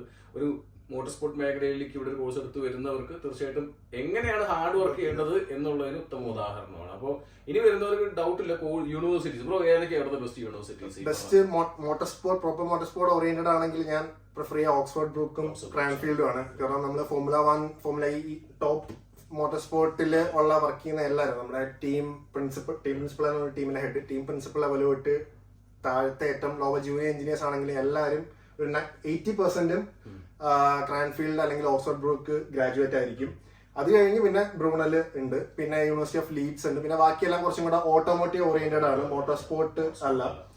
പിന്നെ യൂണിവേഴ്സിറ്റി ഓഫ് സൗത്ത് ആംപ്ടൺ ഉണ്ട്, അത് പ്രോപ്പർ എയറോഡൈനാമിക്, കാറിന്റെ എയറോഡൈനാമിക് ഇതിൽ UK നമ്പർ 1 യൂണിവേഴ്സിറ്റിയാണ്. അങ്ങനെ നമ്മള് കറക്റ്റ് യൂണിവേഴ്സിറ്റി സെലക്ട് ചെയ്ത് വരിക എന്നതാണ് ഞാൻ അടുത്ത പറയേണ്ട പോയിന്റ്. ഇപ്പൊ നാട്ടിലെ ഏതെങ്കിലും ഏജൻസി പറയുന്ന കേട്ട് ഫീസ് നോക്കി പലപ്പോഴും ഞാൻ എന്റെ വീഡിയോക്കകത്ത് പറയാറുണ്ട്, നിങ്ങളുടെ ഒരു ലൈഫ് വല്ല ഏജൻസിയുടെ വെച്ച് കഴിഞ്ഞാല് അവര് പറയുന്ന ഏതെങ്കിലും കോഴ്സ് എടുത്ത് പഠിച്ച് UK വന്നു കഴിഞ്ഞാൽ നിങ്ങൾക്ക് ഒന്നും സർവൈവ് ചെയ്യാൻ പറ്റില്ല. നിങ്ങളുടെ ഫ്യൂച്ചർ നിങ്ങൾ റിസർച്ച് ചെയ്യാം. എന്നിട്ട് യൂണിവേഴ്സിറ്റി ഏജൻസി എടുത്ത് പറയും ഇന്ന കോഴ്സ് ഇന്ന യൂണിവേഴ്സിറ്റിയിൽ വേണം എന്ന് പറഞ്ഞിട്ട് എടുപ്പിച്ചു അവർക്ക് പറ്റിയ. ഞാനിപ്പം ഒരു ഏജൻസിയും ഇല്ല, ഞാൻ തന്നെ റിസർച്ച് ചെയ്ത് ഏത് യൂണിവേഴ്സിറ്റിയാണ് നല്ലത്, അവിടെ എത്ര ഫീസ് ഈ ഓട്ടോമോട്ടീവ് ബാക്കിയുള്ള ഒരു കുറെ യൂണിവേഴ്സിറ്റീസിലുണ്ട്. പക്ഷെ അതൊക്കെ ഈ പറയുന്ന പോലെ യൂണിവേഴ്സിറ്റിയുടെ പേര് പറയുന്നില്ല. അപ്പൊ അവിടെയൊക്കെ പോയി പഠിച്ചു കഴിഞ്ഞാൽ കിട്ടാൻ പാടാണ്. ജസ്റ്റ് അതും മീൻസ് യൂണിവേഴ്സിറ്റിയുടെ ഇപ്പൊ കോഴ്സ് റാങ്കിങ്, ഇപ്പൊ എനിക്ക് തോന്നുന്നു മോട്ടോർ സ്പോർട്സിന് അത്യാവശ്യം കോഴ്സ് റാങ്കിങ് കൂടി യൂണിവേഴ്സിറ്റി. ഓക്കെ, അപ്പൊ അതിന്റെ ഇമ്പോർട്ടൻസ് എന്താണ്? ഇപ്പൊ ഇതേ കോഴ്സ് ഇപ്പൊ ഇതിനകത്ത് ബ്രോക്ക് 10-25,000 പൗണ്ടിനും കോഴ്സ് പഠിക്കാം, 20,000 പൗണ്ടിനും കോഴ്സ് പഠിക്കാം, ഇനിയിപ്പോ 15,000 പൗണ്ടിനും കോഴ്സ് പഠിക്കാൻ പറ്റും. എന്താ ഡിഫറൻസ് ഇതിനകത്ത്? ഡിഫറൻസ് എനിക്ക് ശരിക്കും ഞാൻ ഈ 3 യൂണിവേഴ്സിറ്റിയിലും ഞാൻ അപ്ലൈ ചെയ്തോളൂ. ഈ 3 യൂണിവേഴ്സിറ്റീസിൽ അപ്ലൈ ചെയ്തിട്ട് എനിക്ക് ക്രാൻഫീൽഡിൽ നിന്നും ഓഫർ ലെറ്റർ വന്നു, ബ്രൂണലിൽ നിന്നും ഓഫർ ലെറ്റർ വന്നു. പക്ഷെ ഞാൻ ഒരു 4 കൊല്ലം മുന്നേ പോവുകയായിരുന്നെങ്കിൽ ഞാൻ ശരിക്കും ക്രാൻഫീൽഡെ സെലക്ട് ചെയ്തിട്ടുള്ളത്. പക്ഷെ ഞാൻ അന്ന് സെലക്ട് ചെയ്യാണ്ടിരുന്ന കാരണം ഒരു 5,000 പൗണ്ട് എക്സ്ട്രാ ആണ്. ബ്രൂണലിൽ 20,000 ആയിരുന്നു ഫീസ്, ക്രാൻഫീൽഡിൽ 25,000 to 26,000 ആയിരുന്നു ഫീസ്. അതൊരു റീസൺ. പിന്നെ കുറച്ചും കൂടെ ബ്രൂണൽ ലണ്ടൻ ഏരിയയിൽ അകത്തായതുകൊണ്ട് പാർട്ട് ടൈം കിട്ടാൻ കുറച്ച് എളുപ്പമായിരിക്കുമല്ലോ എന്ന് വെച്ചാൽ അങ്ങനത്തെ ഒരു ലോവർ മിഡിൽ ക്ലാസ് ഫാമിലിയിലാണ് നമ്മൾ ഫുൾ ക്യാഷും ലോൺ എടുത്തിട്ടാണ് വരുന്നത്. അപ്പൊ അങ്ങനത്തെ ഉള്ളൊരു ചിന്ത കൊണ്ടാണ് ഞാൻ ബ്രൂണൽ ചൂസ് ചെയ്തത്. പക്ഷെ ഞാൻ ഇപ്പൊ പറയുന്നു, ഞാൻ അന്ന് തിരിച്ചു പോകാൻ പറ്റിയിരുന്നെങ്കിൽ ക്രാൻഫീൽഡ് സെലക്ട് ചെയ്തതാണ്. കാരണം ഈ കൂടുതലും ഈ ഒരു ഫീൽഡ് എന്ന് പറയുന്നത് ഭയങ്കര ചെറിയൊരു ഫീൽഡാണ്. നമുക്ക് മാക്സിമം നമുക്ക് കണക്ഷൻസ് ഉണ്ടാക്കാൻ പറ്റും. അലൂമിനീസ് ആണെങ്കിലും ഇപ്പം Williams advance engineering Williams racing ആണെങ്കിലും ഡയറക്റ്റ് നമ്മൾ യൂണിവേഴ്സിറ്റിയിൽ നിന്ന് നമ്മുടെ നാട്ടിൽ പിള്ളേരെ എടുക്കുന്ന പോലെ എടുക്കുന്നുണ്ട്. ഇപ്പൊ ഒരു ആപ്ലിക്കേഷൻ വരുമ്പോ ഓക്കെ ക്രാൻഫീൽഡിൽ നിന്നാണെങ്കിൽ കൂടുതൽ ആ ഒരു CV മൊത്തത്തിൽ വായിച്ചു നോക്കാൻ ആ ഒരു ഹയറിംഗ് മാനേജർ എടുക്കും ബാക്കിയുള്ള യൂണിവേഴ്സിറ്റീസിനൊക്കെ. അപ്പം ഈ ഒരു ഫീൽഡിന് യൂണിവേഴ്സിറ്റീസ് ഒരു സെലക്ഷൻ വളരെ ഇമ്പോർട്ടന്റ് ആയിട്ടുള്ള ഒരു കാര്യമാണ്. കാരണം വെച്ച് കഴിഞ്ഞാൽ ഇപ്പൊ ഇതുപോലെ ടോപ്പ് കമ്പനീസ് ചില യൂണിവേഴ്സിറ്റീസ് ഡയറക്റ്റ് എടുക്കുന്നുണ്ട്. നമ്മൾ അവിടെ പോയിട്ട് ഇങ്ങനെ പ്ലേസ്മെന്റ് നമ്മൾ ആപ്ലിക്കേഷൻ സ്റ്റാർട്ട് ചെയ്തിട്ടുണ്ട്, നിങ്ങൾ അപ്ലൈ ചെയ്യണം എന്ന് ഇതിന് സെപ്പറേറ്റ് വീഡിയോ ഒക്കെ ചെയ്തിട്ടുണ്ട്. UK കോഴ്സ് റാങ്കിങ്ങിന്റെ ഇമ്പോർട്ടൻസും അതുപോലെ തന്നെ എംപ്ലോയബിലിറ്റി റാങ്കിങ്ങിന്റെ ഇമ്പോർട്ടൻസ് ഒക്കെ ചെയ്തിട്ടുണ്ട്. പക്ഷെ ഞാനല്ലേ ഇപ്പൊ അതില്ലാത്തവർക്കും കിട്ടുന്നുണ്ട്. പക്ഷെ യൂണിവേഴ്സിറ്റീസ് ചില കമ്പനീസിന് അങ്ങനെ പ്രയോറിറ്റി കൊടുക്കുന്നുണ്ട് എന്നുള്ളതും സർട്ടിഫിക്കറ്റ് എന്തെങ്കിലും കാര്യമുണ്ടോ ചില സമയത്ത് അതൊന്നും ഇല്ല. എന്നോട് ഇവിടെ ഇത്ര ഇന്റർവ്യൂ അറ്റൻഡ് ചെയ്തിട്ട് ഞാൻ എനിക്ക് തോന്നുന്നു ഒരു 10 ഇന്റർവ്യൂസ് അടുപ്പിച്ച് അറ്റൻഡ് ചെയ്തിട്ടുണ്ട് UK പുറത്തുമായിട്ട്. ഒരാൾ പോലും എന്നോട് പാസ് ആയോ എന്ന് പോലും ചോദിച്ചിട്ടില്ല. നിങ്ങൾക്ക് അവര് ചോദിക്കുന്ന വെച്ചാൽ ടെക്നിക്കൽ ഇപ്പൊ നിങ്ങള് ഞാൻ ഇലക്ട്രോണിക് സിസ്റ്റംസ് എഞ്ചിനീയറിംഗ് ആണ്. അപ്പം ഇലക്ട്രോണിക്സിനെ കുറിച്ച് നിങ്ങൾക്ക് അറിയാവോ, ഇല്ലെങ്കിൽ നമ്മൾ അപ്ലൈ ചെയ്യുന്ന ജോബ് ആ ഒരു പൊസിഷൻ നിങ്ങൾ ആപ്റ്റ് ആണോ എന്ന് മാത്രം നോക്കുക. അല്ലാണ്ട് നിങ്ങളുടെ നാഷണാലിറ്റി കമ്മ്യൂണിക്കേഷൻ സ്കിൽസ് നോക്കും. പക്ഷെ അത്ര പ്രശ്നമില്ല. നിങ്ങൾക്ക് നിങ്ങളുടെ തലയ്ക്കകത്ത് എന്തെങ്കിലും ഉണ്ടെന്ന് ആരും മാർക്ക് ഒരാൾ പോലും എന്നോട് പാസ്സായെന്ന് ചോദിച്ചില്ല, സർട്ടിഫിക്കറ്റും ചോദിച്ചിട്ടില്ല, മാർക്ക് എത്ര ഉണ്ടെന്ന് പോലും ചോദിച്ചിട്ടില്ല. അവര് ചിലപ്പോ യൂണിവേഴ്സിറ്റി നോക്കുമായിരിക്കും, അതിപ്പോ പഠിച്ച പാസ്സായ പാസ്സില്ല അതല്ല ചോദിക്കുന്നില്ല അവിടെ.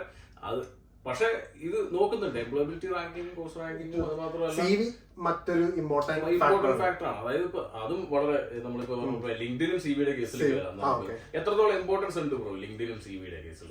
ഭയങ്കര ഇമ്പോർട്ടന്റ് ആണ് UK. ഇപ്പൊ ലിങ്ക്ഡിൻ ഞാൻ നേരത്തെ പറഞ്ഞ പോലെ ഞാൻ പഠിച്ചിരുന്ന സമയത്ത് മാസം 25 കൊണ്ട് പോയാലും വേണ്ടിയില്ല, ഞാൻ പ്രീമിയം ആയിരുന്നു യൂസ് ചെയ്യാറുള്ളത്. നമുക്ക് റിക്രൂട്ടേഴ്സിന് ഡയറക്റ്റ് മെസ്സേജ് അയക്കാം, കണക്ഷൻസ് അയക്കാം, അത് മസ്റ്റ് ആണ്. രണ്ടാമത് CV കാര്യം പറയുകയാണെങ്കിലും ഞാൻ ഇങ്ങനെ നമ്മുടെ നാട്ടിലെ CV വേറെ, ഇവിടുത്തെ CV വേറെ. CV ഉണ്ടാക്കാൻ നല്ല ടൈം എടുത്തു. ആദ്യമൊക്കെ ഞാൻ അപ്ലൈ ചെയ്യുമ്പം ഒരു റിജക്ഷൻ നോർമൽ CV വെച്ച ഫുള്ള് റിജക്ഷൻ ആയിരുന്നു പഠിച്ചുകൊണ്ടിരുന്ന സമയത്ത്. അത് കഴിഞ്ഞ് എൻ്റെ ഒരു ഫ്രണ്ട് പുള്ളിക്കാരി US വർക്ക് ചെയ്ത് ബ്രൂണലിൽ പഠിച്ചുകൊണ്ടിരുന്ന അവിടെയൊക്കെ വർക്ക് ചെയ്ത എക്സ്പീരിയൻസ് ഉള്ള മാനേജ്മെന്റ് ഇതിലായിരുന്നു. പുള്ളിക്കാരി എന്നെ ഒരുപാട് ഹെൽപ്പ് ചെയ്തു CV നന്നാക്കാനായിട്ട്. അതിനുശേഷം നമ്മൾ അപ്ലൈ ചെയ്യുമ്പോൾ ഉറപ്പായിട്ടും നമുക്ക് വിളി വരുന്ന രീതിയിൽ നമ്മൾ CV ഇപ്പൊ ഇവിടെ വില്യംസിൽ ജോയിൻ ചെയ്തതിനു ശേഷം CV ഞാൻ എല്ലായിടത്തും നിന്ന് എടുത്ത് മാറ്റി. അപ്പോഴും കോള് വന്നുകൊണ്ടിരിക്കുകയായിരുന്നു. CV നല്ലൊരു ഇമ്പോർട്ടന്റ് ഫാക്ടറാണ്. നമ്മുടെ നാട്ടിലെ ഫോർമാറ്റേ അല്ല ഇവിടുത്തെ ഫോർമാറ്റ്. ഇവിടെ നമ്മൾ ശ്രദ്ധിക്കേണ്ട കാര്യങ്ങളുണ്ട്. പിന്നെ കീവേഡ്സ് അതിലേക്ക് ഞാൻ വരാം. ലിങ്ക്ഡിനിൽ എത്രത്തോളം ഇമ്പോർട്ടൻസ് അതിനകത്തുണ്ട്? ലിങ്ക്ഡിൻ ഞാൻ നേരത്തെ പറഞ്ഞ പോലെ എനിക്ക് ഇവിടെ UK വന്നിട്ട് മെക്ലാരൻ, ആസ്റ്റൺ മാർട്ടിൻ, ഇപ്പൊ വില്യംസ് 3 ഞാൻ അപ്ലൈ ചെയ്തിട്ടല്ല എനിക്ക് ജോബ് കിട്ടിയത്. എന്റെ പ്രൊഫൈല് ലിങ്ക്ഡിനിൽ അല്ലെങ്കിൽ CV ലൈബ്രറിയിൽ കണ്ടിട്ട് എന്നെ റിക്രൂട്ടേഴ്സ് എക്സ്റ്റേണൽ അല്ലെങ്കിൽ കമ്പനിയുടെ റിക്രൂട്ടേഴ്സ് എനിക്ക് ഇങ്ങോട്ടേക്ക് വിളിക്കുക അല്ലെങ്കിൽ ഇമെയിൽ അയക്കുക, ഇങ്ങനെ പൊസിഷൻ ഉണ്ട്, നിങ്ങളുടെ പ്രൊഫൈൽ മാച്ച് ആണ്, താല്പര്യമുണ്ടോ എന്ന് ചോദിച്ചിട്ട് ഇങ്ങോട്ടേക്ക് അയക്കുന്നത്. അപ്പം തന്നെ നിങ്ങൾക്ക് മനസ്സിലാകാം ലിങ്ക്ഡിൻ എത്ര ഇമ്പോർട്ടന്റ് ആണ് ഈ ഒരു. ഇപ്പൊ നമുക്ക് എന്തൊക്കെ സ്കിൽസ് ഉണ്ടായിട്ടും അത് മര്യാദയ്ക്ക് ഷോക്കേസ് ചെയ്യാൻ പറ്റില്ലെങ്കിൽ അതിനാണ് ആ ഷോക്കേസ് ചെയ്യുന്നത് എവിടെയെന്ന് വെച്ച് കഴിഞ്ഞാൽ ലിങ്ക്ഡിൻ, നിങ്ങളുടെ CV. ഇതാണ് ഏറ്റവും. പിന്നെ UK റിക്രൂട്ടേഴ്സ് അല്ലാതെ CV ലൈബ്രറി അത്യാവശ്യം ഇന്ത്യയുടെ CV ലൈബ്രറി ഒക്കെ അത്യാവശ്യം പവർഫുൾ ആണ്. അപ്പൊ അതിൽ നിങ്ങൾ മാക്സിമം അതിലും ഒരു റിക്രൂട്ടറായിട്ട് ഞാൻ കുറച്ചും കൂടെ നമ്മൾ മാക്സിമം കണക്ഷൻസ് ഉണ്ടാക്കുക, അവിടെ നിന്ന് മാക്സിമം ഹെൽപ്പ് കിട്ടുക എന്നതാണ്. ഒരു റിക്രൂട്ടറായിട്ട് ഇങ്ങനെ ഫ്രണ്ട്ലി ആയിട്ട് ഇങ്ങനെ സംസാരിച്ചപ്പോ പുള്ളി പറഞ്ഞത് ഈ CV ലൈബ്രറിയിൽ നമ്മൾ CV അപ്ഡേറ്റ് ചെയ്യുന്നതിന് പോലും പെട്ടെന്ന് നമ്മുടെ CV റിക്രൂട്ടേഴ്സ് കാണാൻ വേണ്ടിയിട്ടുള്ള പല ടെക്നിക്സും ഉണ്ട്. അത് പുള്ളി എന്നോട് പറഞ്ഞു തന്നത് മാക്സിമം നിങ്ങൾ ട്യൂസ്ഡേ അല്ലെങ്കിൽ മൺഡേ ഈവനിങ് CV അപ്ഡേറ്റ് ചെയ്യുക CV ലൈബ്രറി. അപ്പം ഇവര് സെർച്ച് ചെയ്യുന്നത് ട്യൂസ്ഡേ അല്ലെങ്കിൽ വെനസ്ഡേ ആയിരിക്കും. റീസെന്റ് ആയിട്ട് അപ്ഡേറ്റ് ചെയ്ത CV ആയിരിക്കും അവർക്ക് ആദ്യം വരും. അപ്പൊ നമ്മുടെ ചാൻസസ് ഹൈ ആണ്. പിന്നെ എല്ലാ വീക്കും CV എടുത്ത് മാറ്റിയിട്ട് ഒരു കീവേഡെങ്കിലും ചേഞ്ച് ചെയ്തിട്ട് ഇട്ടുകൊണ്ടിരിക്കുക. റീസെന്റ് ആയിട്ടുള്ള സീരീസ് ആയിരിക്കും ആദ്യം അവർക്ക് വരുന്നത്. അങ്ങനത്തെ ഉള്ള കുറെ ടിപ്സ് സെയിം ലിങ്ക്ഡിനിൽ അങ്ങനെ കുറെ കീവേഡ്സിനെ കുറിച്ച് പറയുകയാണെങ്കിൽ ഇവിടുത്തെ ടോപ്പ് ബിഗ് കമ്പനീസ് എല്ലാം മറ്റേ അറ്റാച്ച് വെച്ചിട്ടാണ് ആദ്യം CV ഫിൽട്ടർ ഔട്ട് ചെയ്യുന്നത്. അപ്പോൾ കീവേഡ്സ് ഭയങ്കര ഇമ്പോർട്ടന്റ് ആണ്. നമ്മള് പിന്നെ അതൊന്ന്. രണ്ടാമത്തെ കാര്യം ChatGPT ഒക്കെ ഉപയോഗിക്കാം, പക്ഷെ അതെടുത്ത് അതേ കണക്ക് കോപ്പി പേസ്റ്റ് ചെയ്ത് വെക്കരുത്. അത് കറക്റ്റ് ഡിക്റ്റേറ്റ് ചെയ്യാൻ പറ്റും. ഇപ്പൊ ഈ ഇടയ്ക്ക് എന്റെ കമ്പനിയിൽ ഇങ്ങനെ ഒരു പൊസിഷനിൽ ഹയർ ചെയ്യുന്നുണ്ടായിരുന്നു. അപ്പോ ആ ഹയർ മാനേജർ ഡിസൈൻ ഡിപ്പാർട്ട്മെന്റിലാണ്. ഡിസൈനിലപ്പോ എന്റെ തൊട്ട് ബാക്കിലാണ് പുള്ളി ഇരിക്കുന്നത്. പുള്ളി ഇങ്ങനെ തിരിഞ്ഞിട്ട് വന്നു, ഇപ്പൊ ഇന്ത്യയിൽ നിന്ന് കുറെ CVs ഇങ്ങനെ വരുന്നുണ്ട്, പക്ഷെ എല്ലാരും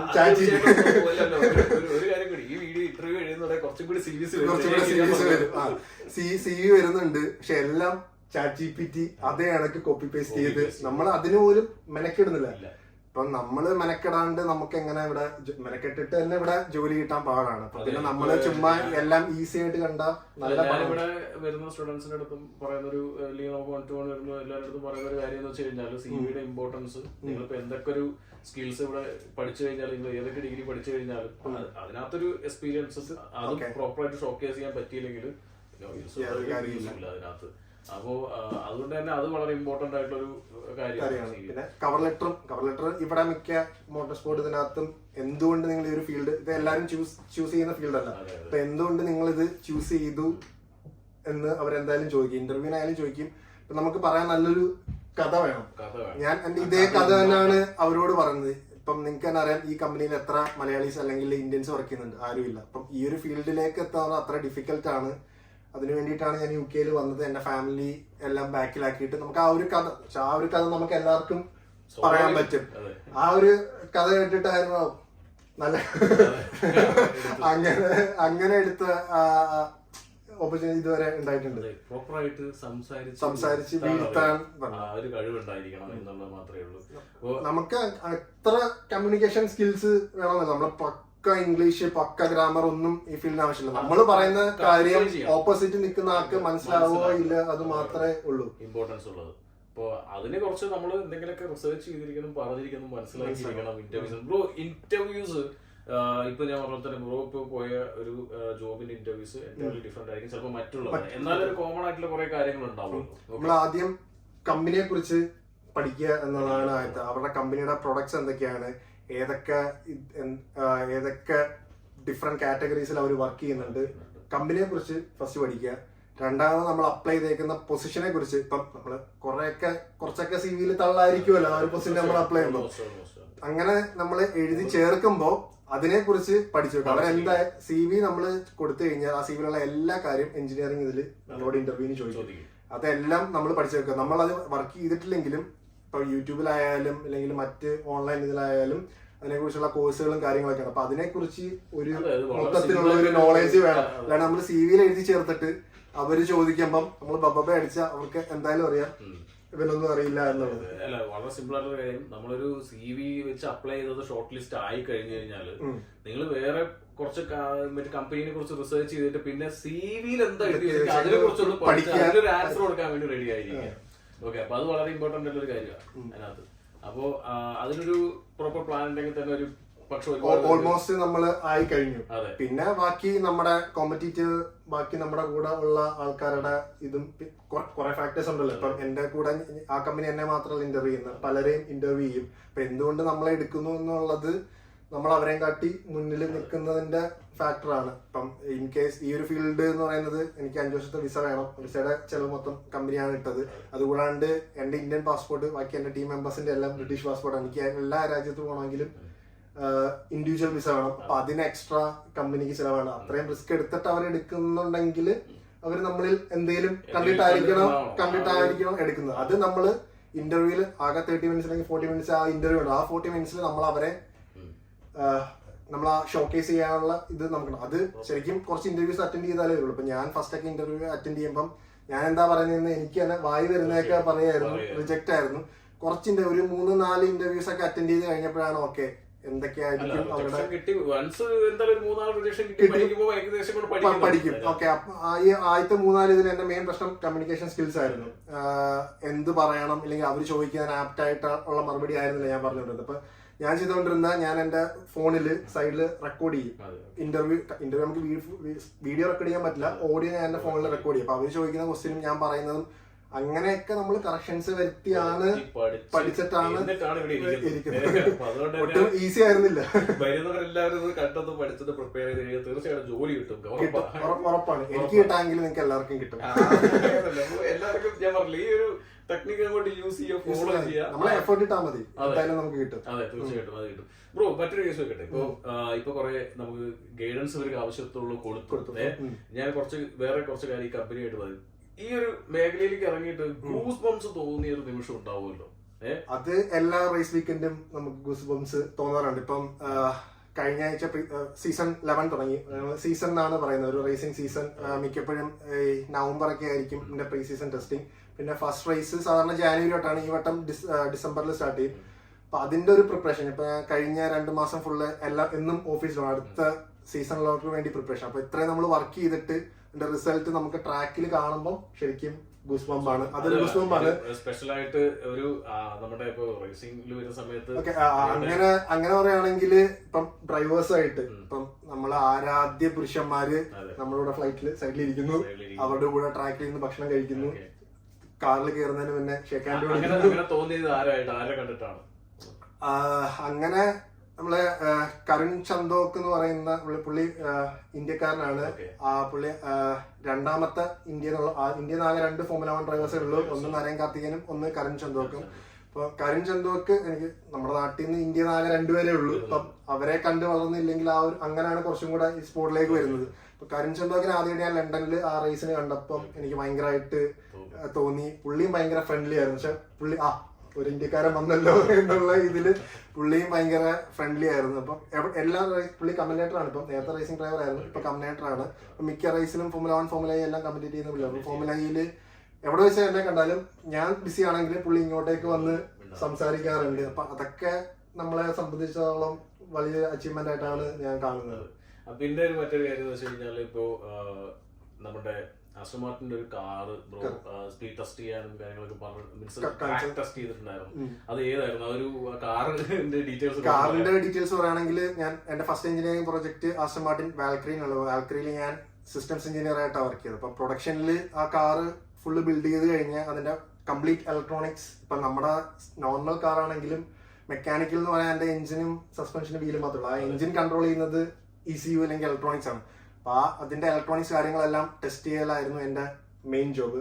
ഇപ്പൊ വാൽക്രിയുടെ കാര്യം പറയുകയാണെങ്കിൽ ജസ്റ്റ് ECU മാത്രമല്ല, അതിന്റെ സസ്പെൻഷൻ ഹൈഡ്രോളിക്സ് ആണ്. നമുക്ക് സ്റ്റിയറിംഗിൽ സസ്പെൻഷൻ ഹൈറ്റ് എല്ലാം കൺട്രോൾ ചെയ്യാം. അത് മാത്രമല്ല, വണ്ടി ഓടിക്കൊണ്ടിരിക്കുമ്പോൾ തന്നെ സ്പീഡ് അല്ലെങ്കിൽ ഗ്രിപ്പൊക്കെ അനുസരിച്ച് സസ്പെൻഷൻ ഹൈറ്റ് ചേഞ്ച് ചെയ്യും. അതുകൂടാണ്ട് റെയർ വിങ് ഉണ്ട്, വിങ് എല്ലാം ഓട്ടോമാറ്റിക് ആണ്. അപ്പൊ അതിന്റെ എല്ലാം ടെസ്റ്റിംഗ് ആയിരുന്നു. ഇപ്പൊ കാർ ഫുള്ളി ബിൽഡ് ആയി കഴിഞ്ഞാൽ നേരെ നമ്മൾ ട്രാക്കിൽ ടെസ്റ്റ് ചെയ്യും. അപ്പൊ ടെസ്റ്റ് ഡ്രൈവർ ഉണ്ട്, കൂടെ ഞാനും ഉണ്ടാവും. ഞാൻ കാറിന്റെ അകത്ത് നമ്മൾ ഡാറ്റ കളക്ട് ചെയ്യാനായിട്ട് ലാപ്പിൽ ഉണ്ടാവും. അപ്പം ടെസ്റ്റ് ഡ്രൈവ് ചെയ്യുന്നത് ഈ സ്പീഡ് 340 350 ഒക്കെയാണ് വണ്ടി പോകുന്നത്. പക്ഷെ നമുക്കത് ശ്രദ്ധിക്കുന്ന സമയം നമ്മളെ ടൈം ഫുൾ സ്ക്രീനിൽ തന്നെ ആയിരിക്കും, ലാപ്പിൽ തന്നെ ആയിരിക്കും. അത് നല്ലൊരു എക്സ്പീരിയൻസ് ആയിരുന്നു. അതിന്റെ ഫസ്റ്റ് ജോബ് തന്നെ അത് കിട്ടിയോണ്ട് ഭയങ്കര സന്തോഷമായിരുന്നു. അവിടുന്ന് കുറെ കാര്യങ്ങൾ പഠിക്കാൻ പറ്റി. പിന്നെ ഞാൻ നാട്ടിൽ വർക്ക് ചെയ്ത എക്സ്പീരിയൻസ് ഇല്ലാത്തത് കൊണ്ട് ഇവിടുത്തെ കൾച്ചർ ആദ്യമേ കുറച്ച് ഉൾക്കൊള്ളാൻ കുറച്ച് പാടാണ്. ഇവിടെ ആരും നമ്മളെ ഹെൽപ്പ് ചെയ്യില്ല, എല്ലാ കാര്യവും തന്നെത്താനെ ചെയ്യണം. നമ്മള് ഒരു പ്രോബ്ലം ഉണ്ടെങ്കിൽ അതിന്റെ സൊല്യൂഷൻ നമ്മൾ തന്നെത്താനെ കണ്ടുപിടിച്ച് നമ്മൾ അത് പ്രൂവ് ചെയ്യണം. ഇത് വർക്ക് ചെയ്യുമെന്ന് നമ്മുടെ മാനേജർ ഇല്ലെങ്കിൽ നമ്മുടെ സീനിയർ എഞ്ചിനീയറെ കാണിച്ചിട്ട് വേണം ചെയ്യേണ്ടത്. എനിക്ക് ഇപ്പോഴും ഓർമ്മയുണ്ട്, വാൽക്കറിയിൽ വർക്ക് ചെയ്തുകൊണ്ടിരുന്ന സമയത്ത് ഒരു കാറിന് ഒരു ഇഷ്യൂ ഉണ്ടായിരുന്നു. അത് എന്ത് ചെയ്തിട്ടും മാറുന്നില്ല. അപ്പം നമ്മുടെ സീനിയർ എഞ്ചിനീയേഴ്സ് വന്നു. അത് കാറ് ശരിക്കും ആസ്റ്റൺ പ്രൊഡ്യൂസ് ചെയ്യുന്നതെങ്കിലും റെഡ് ബുൾ ആണ് ഇത് ഡിസൈൻ ചെയ്തത്. കൺട്രോൾ സിസ്റ്റം ഒക്കെ റെഡ് ബുൾ റേസിംഗ് ആണ് ഡിസൈൻ ചെയ്തത്. അവര് പറയുന്നു നമുക്ക് ഇതിന്റെ പാരാമീറ്റേഴ്സ് മാറ്റാം. ഞാൻ അവസാനം മറ്റേ 50 ബിയുടെ ഒരു വാഷർ ഒരു സെൻസറിനകത്ത് ആഡ് ചെയ്തിട്ട് സാധനം ഫിക്സ് ചെയ്തു. അപ്പം ഇതാണ് ഇവിടെ ഉള്ളവരുടെയും ലെവൽ ഓഫ് തിങ്കിങ്, നമ്മുടെ നാട്ടിലുള്ളവരുടെയും ലെവൽ ഓഫ് തിങ്കിങ് തമ്മിൽ. അത് ശരിക്കും 3 ദിവസം വേണ്ടി ഒന്നും അവരോ ഇത് അങ്ങനെ ചെയ്യണം ഇങ്ങനെയാണ് ഒന്നും ചെയ്യേണ്ട കാര്യമില്ല. ഈ ഒരു വാഷർ ഇട്ട് കഴിഞ്ഞാൽ സാധനം വർക്ക് ആയിക്കോളും, അത്രേ ഉള്ളൂ കാര്യം. അപ്പൊ അവർക്ക് വേണ്ടത് അതാണ്. ഏറ്റവും മിനിമൽ എക്സ്പെൻസിൽ പെട്ടെന്ന് സൊല്യൂഷൻ കിട്ടുക എന്നതാണ് ഈ ഒരു ഫീൽഡിന്റെ. ഇപ്പൊ ഞാൻ വർക്ക് ചെയ്യുന്നതാണെങ്കിലും കാർ സ്റ്റാർട്ട് ഇപ്പൊ ലാപ്പിൽ ഗ്രിഡിൽ വന്നു, ഇപ്പൊ റേസ് തുടങ്ങാൻ 5 മിനിറ്റേ ഉള്ളൂ, ബാറ്ററിയിൽ ഒരു ഇഷ്യൂ, ആ 5 മിനിറ്റ് കൊണ്ട് എന്തൊക്കെ സംഭവിച്ചാലും നമ്മൾ ആ ഇഷ്യൂ ക്ലിയർ ചെയ്തേ പറ്റുള്ളൂ. ടാസ്ക് ആണ്, പക്ഷെ അത് എക്സ്പീരിയൻസ് കൊണ്ട് നമുക്ക് വരും. എന്നോട് ഏത് ഉറക്കത്തിൽ നിന്ന് എന്നെ വിളിച്ചെണീപ്പിച്ച് ചോദിച്ചാലും ആ ബാറ്ററിയുടെ ആർക്കിടെക്ചർ, സോഫ്റ്റ്വെയർ കാര്യങ്ങളെല്ലാം മനസ്സിലുണ്ടാവും. അത് എക്സ്പീരിയൻസ് കൊണ്ട് ബിൽഡ് ചെയ്തെടുക്കേണ്ട കാര്യങ്ങളാണ്. കുറച്ച് എഫേർട്ടൊക്കെ ഇടണം. കുറച്ചല്ല, ഇത് ശരിക്കും പറഞ്ഞാൽ ഒരു ഇറങ്ങിയിരിക്കുന്ന വണ്ടി 5 മിനിറ്റ് കൊണ്ട് ആ ബാറ്ററി അതിനകത്ത് അതിന്റെ പ്രോബ്ലം കണ്ടെത്തി ആകെ നമ്മുടെ ലാപ്ടോപ്പും പിന്നെ തലച്ചോറും മാത്രം കണക്ട് ചെയ്യുക, നമുക്ക് ഒരുവിധം ഡാറ്റ കിട്ടും. എന്താണ് ഇഷ്യൂ, ഇപ്പം ഫോർ എക്സാമ്പിൾ ഒരു സെൻസറിന്റെ ഇഷ്യൂ ആയിരിക്കും, പക്ഷെ നമുക്ക് ആ 5 മിനിറ്റ് കൊണ്ട് ആ സെൻസർ മാറ്റാൻ പറ്റില്ല. ആ സെൻസർ മാറ്റാതെ ആ ബാറ്ററി എങ്ങനെ അല്ലെങ്കിൽ ആ കാർ എങ്ങനെ വർക്ക് ചെയ്യിച്ചെടുക്കാം എന്നുള്ളതിന്റെ ആയിരിക്കും അടുത്ത 5 മിനിറ്റില്. റേസ് സ്റ്റാർട്ട് ചെയ്യാൻ പറ്റില്ല. അപ്പൊ നമുക്ക് ഒരു നെഗറ്റീവ് ഇമ്പാക്ട് ആണ്. റേസ് എന്തായാലും, കാരണം മില്യൺസ് ഇൻവെസ്റ്റ് ചെയ്തേക്കുന്നത്. ഇപ്പൊ പോഷ് ഉണ്ട്, DS, ജാഗ്വാർ, ഇങ്ങനെയുള്ള ടോപ്പ് കമ്പനീസ് എല്ലാം. അപ്പൊ അവർ മില്യൺസ് ഇൻവെസ്റ്റ് ചെയ്തിട്ടാണ് ഓരോ റേസിനും വരുന്നത്. ഒരു ചാമ്പ്യൻഷിപ്പ് കാര്യങ്ങളെല്ലാം പ്രൈസ് മണിയൊക്കെ മില്യൺസ് ആണ്. അപ്പം സ്റ്റാർട്ട് ചെയ്തേ പറ്റുള്ളൂ. സ്റ്റാർട്ട് ചെയ്യാൻ പറ്റില്ല എന്നുള്ള സാധനം ഇതുവരെ ചിന്തിച്ചിട്ടില്ല.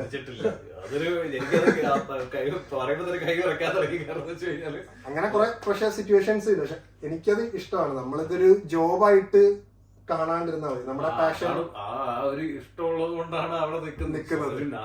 നോർമൽ ഒരാളെ കൊണ്ട് ആ ഒരു 5 മിനിറ്റിനകത്ത് അവിടെ വന്ന പുതിയ പ്രശ്നം അതെങ്ങനെ സോർട്ട് ചെയ്ത് കണ്ടെത്തി അതിന് സൊല്യൂഷൻ കണ്ടെത്തി വിടുക എന്ന് പറയുമ്പോൾ അതിനൊരു കഴിവ് തന്നെ വേണം. അപ്രീഷിയേറ്റ് ചെയ്യുന്നു. പിന്നെ വർക്ക് അവേഴ്സ് ഒക്കെ നമ്മുടെ ഫിക്സഡ് അല്ലേ. ഇപ്പം 9 to 5 വർക്ക് അവേഴ്സ് അല്ല. ചിലപ്പോൾ ട്രാക്കിലൊക്കെ നമ്മൾ രാവിലെ 5 മണിക്ക് എത്തിയിട്ട് രാത്രി 10 മണിക്കായിരിക്കും പോകുന്നത്. റേസ് വീക്കെൻഡ് അങ്ങനെയാണ്, അങ്ങനെ ഫിക്സഡ്.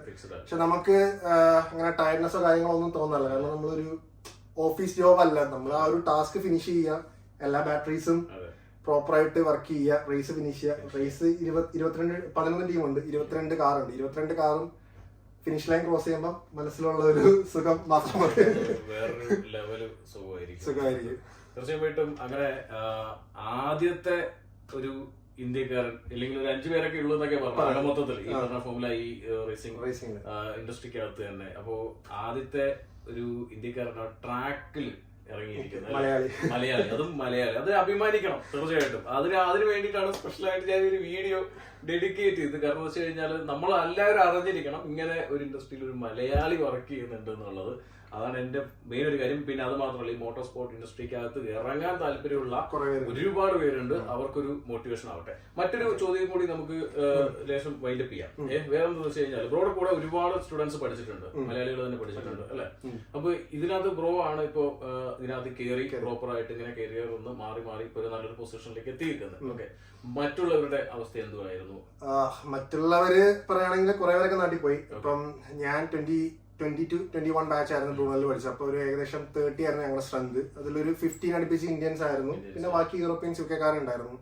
അതിൽ ഇന്ത്യൻസ് പ്രോപ്പർ മോട്ടോർ സ്പോർട്ടിൽ വർക്ക് ചെയ്യുന്ന ഞാൻ മാത്രമല്ല, പിന്നെ ഓട്ടോമോട്ടീവിൽ 2-3 പേരുണ്ട്. ബാക്കി ഒരുവിധം എല്ലാവരും നാട്ടിൽ പോയി അല്ലെങ്കിൽ നാട്ടിൽ പോകാൻ നിൽക്കുന്നു എന്നുള്ള ഇതിലാണ്. അപ്പം ഇതില് ടെക്നീഷ്യൻ മെക്ലാരനിൽ ഞാൻ ടെക്നീഷ്യനായിട്ട് കയറിയതിനു ശേഷം ഞാൻ എൻ്റെ ഫ്രണ്ട്സിനെ എല്ലാം റെഫർ ചെയ്തു. അങ്ങനെ അവിടെ കുറെ ഫ്രണ്ട്സ് വർക്ക് ചെയ്യുന്നുണ്ട്. പക്ഷെ അവര് പ്രശ്നം എന്ന് വെച്ചാൽ അവിടെ തന്നെ സ്റ്റക്കായി പോയി.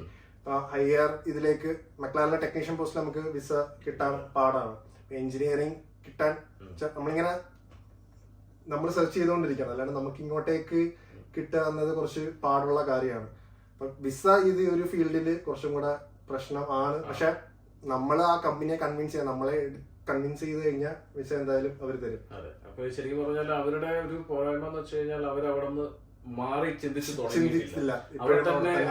സാലറി അത്യാവശ്യം കിട്ടുന്നത് കൊണ്ട് ഓക്കെ ഇത് മതി എന്നുള്ള രീതിയിൽ കുറച്ച് റിലാക്സ് ചെയ്ത് ഫ്യൂച്ചറിലേക്ക് ശ്രദ്ധിക്കാതെ നിന്നുകൊണ്ടാണ് അവര് ആ ഒരു പ്രശ്നം പറ്റിയത്. ഒരു പക്ഷെ പുള്ളിയെ പോലെ തന്നെ വീണ്ടും മറ്റൊരു മേഖല അല്ലെങ്കിൽ മറ്റൊരു തലം നോക്കി സഞ്ചരിച്ചിട്ടുണ്ടെങ്കിൽ ഒരു അങ്ങനെ പോയവരും ഉണ്ട്. എന്റെ വേറെ കുറെ ഞാൻ എന്നെ കൊണ്ട് പറ്റുന്ന എല്ലാവരും ഞാൻ റെഫർ ചെയ്ത് മെക്ലാരനിലേക്ക് വെച്ചാൽ നമുക്കൊരു സ്റ്റാർട്ട് വേണമല്ലോ. അപ്പൊ അങ്ങനെ പറ്റുന്നവരെയൊക്കെ ഞാൻ റെഫർ ചെയ്ത് കയറി. അങ്ങനെ അവിടുന്ന് നിന്ന് പിന്നെ ജാഗ്വാറിൽ ഓട്ടോമോട്ടീവിൽ കയറിയവരുണ്ട്, മെക്ലാരനിൽ തന്നെ എഞ്ചിനീയറിംഗിൽ കയറിയവരുണ്ട്, കയറാത്തവരും ഉണ്ട്. അപ്പം നമ്മുടെ എഫേർട്ട് അനുസരിച്ച് ഇരിക്കും. തീർച്ചയായിട്ടും അത് വളരെ ഒരു ഇമ്പോർട്ടന്റ് ഇൻഫർമേഷൻ ആണ്. കാരണം വെച്ച് കഴിഞ്ഞാൽ എല്ലാവരും സഞ്ചരിക്കും ഒരുമിച്ച്, പക്ഷെ അതിനകത്ത് എത്ര വ്യത്യസ്തമായിട്ട് ചിന്തിക്കുന്നവർ എങ്ങനെയുണ്ട് അതിനകത്തായിരിക്കും വിജയം ഉണ്ടാവും അല്ലെ. അപ്പോ അത് കണ്ടുപിടിക്കാനും കേട്ടുപിടിക്കാനും വേണ്ടിയിട്ടുള്ള വീഡിയോ ആണ്. അപ്പോൾ എനിക്ക് തോന്നുന്നു ഇതിലൊക്കെ മനസ്സിലാവുന്നുള്ളത്. ഓക്കെ, ഇനി കൂടുതൽ ഡീറ്റെയിൽസ് ലിങ്ക്ഡിനിൽ ഹെൽപ്പ് ചെയ്യാൻ പറ്റുന്ന രീതിയിൽ. അപ്പൊ ഞാനിവിടെ വന്നപ്പം എനിക്ക് അങ്ങനെ ചോദിക്കാനോ പറയാൻ ഹെൽപ്പ് ചെയ്യാൻ ആരും ഉണ്ടായിരുന്നില്ല. ഇതുവരെ വന്നത് ഞാൻ തന്നെ റിസർച്ച് ചെയ്ത് ഞാൻ തന്നെ സമയം എടുത്ത് വന്നതാണ്. പക്ഷെ ഇനി വരും എനിക്കറിയാം അതിന്റെ കഷ്ടപ്പാട് എത്രത്തോളം ഉണ്ടെന്ന്. അതുകൊണ്ടാണ് ഞാൻ മാക്സിമം ഇൻഫർമേഷൻ എല്ലാവർക്കും എത്തിക്കുന്നതും എനിക്ക് പരിചയമുള്ള എല്ലാവരും മാക്സിമം റെഫർ ചെയ്യുന്നത്. ടൈമുകൾ ഉള്ള സമയത്ത് ഫ്രീ ടൈമുകൾ ഉണ്ടെങ്കിൽ ഞാൻ നമ്മുടെ ടോപ്പ് മേറ്റുകളിലേക്ക് കൺസൾട്ടേഷൻസ് പുള്ളിയുടെ ആഡ് ചെയ്യാം. കാരണം വെച്ച് കഴിഞ്ഞാൽ ഇതേപോലെ പഠിക്കാൻ വരുന്ന സ്റ്റുഡൻസിന് യൂസ്ഫുൾ ആകാൻ വേണ്ടി ഒരു കൺസൾട്ടേഷൻ ഫെസിലിറ്റി നമ്മുടെ ടോപ്പ് മേറ്റ് ഫെസിലിറ്റീസ് ഉണ്ട്. സോ അതിനകത്തൂടെ ആഡ് ചെയ്തിട്ട് നിങ്ങൾക്കൊരു അവസരം തരുന്ന രീതിക്ക് നമ്മൾ ചിന്തിക്കുന്നുണ്ട്. ഓക്കെ, അപ്പൊ പുള്ളി ഇപ്പോ ഓട്ടമാണ്.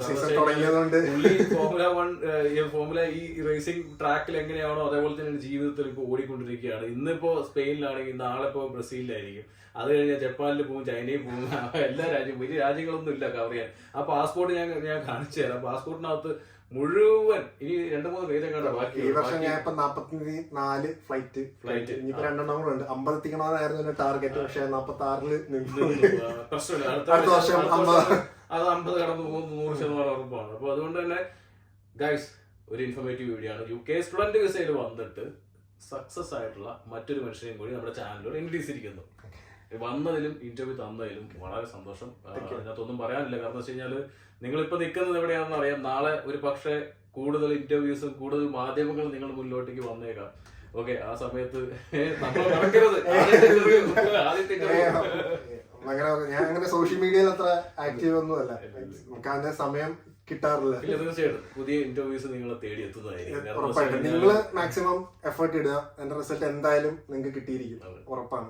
തീർച്ചയായിട്ടും വളരെ സന്തോഷം. നമ്മുടെ ഒരു ഇന്റർവ്യൂ കണ്ടതിൽ സപ്പോർട്ട് ചെയ്യും. സുഹൃത്തുക്കൾ ഷെയർ ചെയ്ത് കൊടുക്കുക, സബ്സ്ക്രൈബ് ചെയ്യാം. ഓക്കെ.